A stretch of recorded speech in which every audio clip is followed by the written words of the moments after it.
புனித லூக்கா எழுதிய நற்செய்தியிலிருந்து வாசகம். நூல் பிரிவு 10. இயேசுவின் உயிருள்ள வார்த்தைகள் 25 முதல் 37 முடிய. அக்காலத்தில் திருச்சட்ட அறிஞர் ஒருவர் எழுந்து இயேசுவை சோதிக்கும் நோக்குடன், போதகரே, நிலைவாழ்வை உரிமையாக்கிக் கொள்ள நான் என்ன செய்ய வேண்டும் என்று கேட்டார். அதற்கு இயேசு, திருச்சட்ட நூலில் என்ன எழுதியிருக்கிறது? அதில் நீ என்ன வாசிக்கிறாய் என்று அவரிடம் கேட்டார். அவர் மறுமொழியாக, உன் முழு இதயத்தோடும் முழு உள்ளத்தோடும் முழு ஆற்றலோடும் முழு மனதோடும் உன் கடவுளாகிய ஆண்டவரிடம் அன்பு கூறுவாயாக. உன் மீது நீ அன்பு கூறுவது போல் உனக்கு அடுத்திருப்பவன் மீதும் அன்பு கூறுவாயாக என்று எழுதியுள்ளது என்றார்.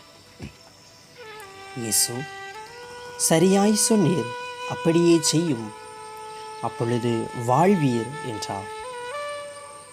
அவர் தம்மை நேர்மையாளர் என காட்ட விரும்பி, எனக்கு அடுத்திருப்பவர் யார் என்று இயேசுவிடம் கேட்டார்.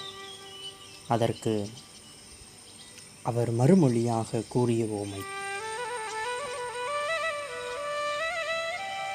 ஒருவர் எருசலேமிலிருந்து எரிகோவுக்கு போகும்போது கள்வர் கையில் அகப்பட்டார்.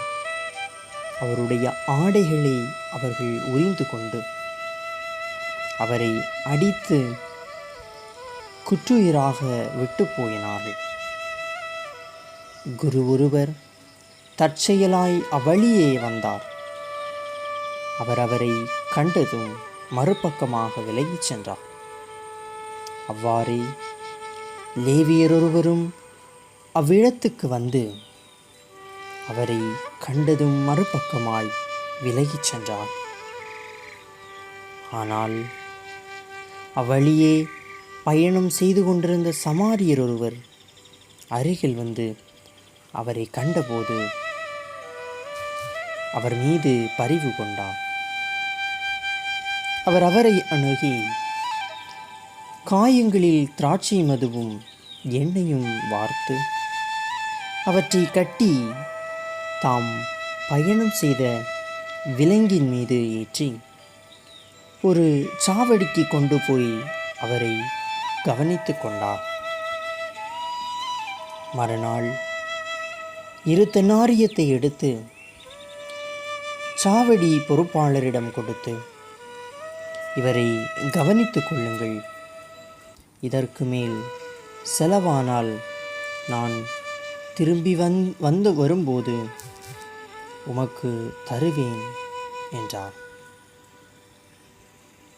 கள்வர் கையில் அகப்பட்டவருக்கு, இம்மூவருள் எவர் அடுத்திருப்பவர் என உமக்கு தோன்றுகிறது என்று இயேசு கேட்டார். அதற்கு திருச்சட்ட அறிஞர் மறுமொழியாக, அவருக்கு இரக்கம் காட்டியவரே என்றார். இயேசு, நீரும் போய் அப்படியே செய்யும் என்று கூறினார். ஆண்டவரின் அருள்வாக்கு. கிறிஸ்துவே உமக்கு புகழ். இயேசுவில் பிரியமான அன்பு நெஞ்சங்களே, நமக்கு அடுத்திருப்பவர் யார்?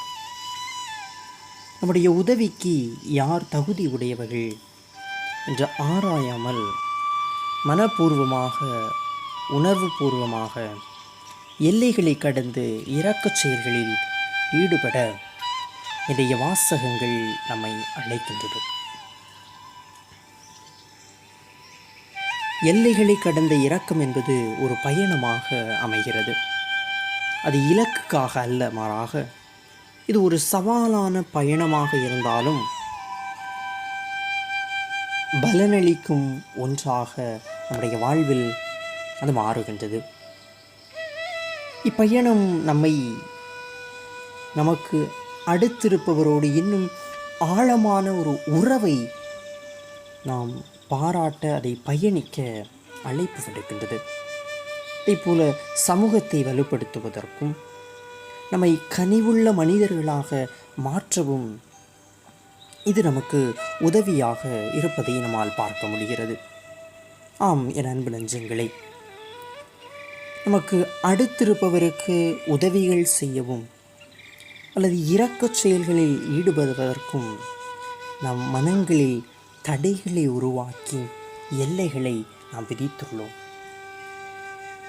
முழு மனதோடு எல்லைகளை கடந்து இரக்கச் செயலில் நாம் ஈடுபடுவதற்கு பெரிய செயல்கள் தான் தேவை என்று இல்லை. மாறாக தேவையில் இருப்பவருக்கு நாம் செய்யும் ஒரு சிறு உதவி, அந்த சிறு புன்னகை, கனிவுள்ள வார்த்தைகள், இவை அனைத்தும் நம்மை நற்செய்தியின்படி வாழ்பவர்களாக மாற்றுகிறது. எனவே நல்ல சமாரியனின் முன்மாதிரியை பின்பற்றி மனப்பூர்வமாக, உணர்வு பூர்வமாக நாம் எல்லைகளை கடந்து இரக்கச் செயல்களில் ஈடுபட்டு இறைவனின் அன்பின் கருவிகளாக வாழ்வோம்.